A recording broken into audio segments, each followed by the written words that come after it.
Good morning. Hope you're doing well today. Another beautiful morning God has given us to love on Him and to serve Him and to praise Him. I love the fact that we need to start every day thanking the Lord and praising the Lord for His goodness and mercy.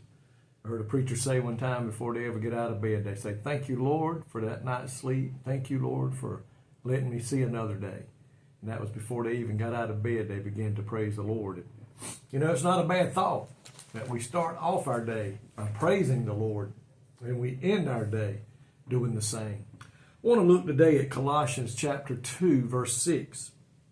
I'm going to read the New King James Version. It said, "As you therefore have received Christ Jesus the Lord, so walk in Him."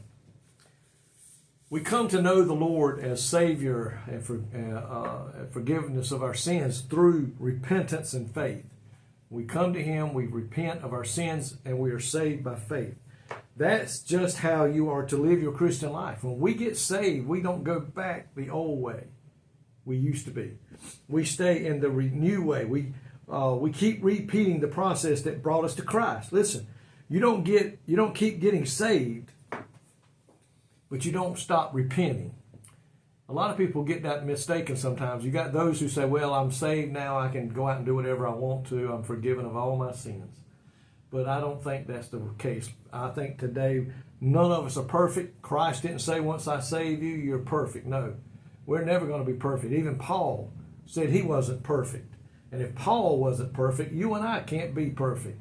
We're going to still have days when we have to repent of something we said, something we thought, something we've done, something we failed to do. You can sin by failing to do something God wants you to do just as much as you can do something God don't want you to do. We cannot stop repenting and stop believing. Repentance is turning away from self. Faith is turning to Jesus. And as you move through life, you're going to be fighting battles to turn to the left or stay turned to the right. And we need to do that. This verse is divided into two parts on faith and practice. People come to faith with empty hands and nothing to offer Christ. We come to Him with empty hands and nothing to offer. But at the foot of the cross, when we ask for forgiveness, we receive the gift of Christ Jesus the Lord. And the motivation, it says, to their daily choices and in the direction we should walk. That's one of the main things we need to realize. When we get saved, our want-tos need to change. Our thinking needs to change. The way we talk and act and walk and talk, everything should be different. People ought to be able to look at you when you get saved and say, "What's different?" There's something different about you. They should be able to. When people look at you today, can they tell you're a Christian? Maybe you got saved recently. Can they tell that there's now something different about you? You don't talk the way you used to. You don't walk the way you used to. That's why it says, "As you therefore have received Christ Jesus, the Lord," to walk in His way, to do things His way, to do things the way the Word of God says to do them, and to stop doing the things that the Word of God says do not do. So that's the way we need to do today, folks. The Christian life is to live one step at a time. One step at a time. It's not a race that we get in and to start running. It's a growing process as we get saved. It's just like being a baby. You learn how to walk. And then you may learn how to run. You may learn how to do more the more you walk and talk with the Lord.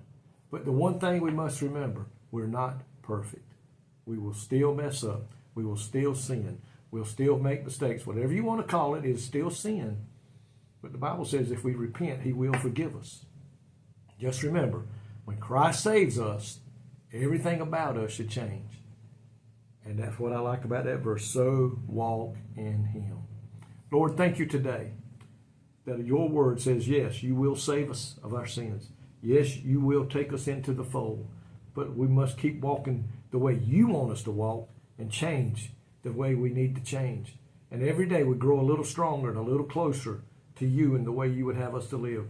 But Lord, on those days and those times when we sin and we mess up, we need to confess, repent, and ask for forgiveness. And the word says you're faithful and just to forgive us.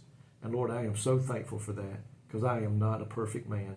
Never will be until I cross Jordan River and enter into your presence in heaven. Then we'll be holy. Thank you, Lord, for all you do for me and this people that listen to these devotions. I pray they're blessed in their hearts. Lord, help us today to live the life you want us to live. In Jesus' name, amen. May God richly bless you today, folks, is my prayer. I love each and every one of you.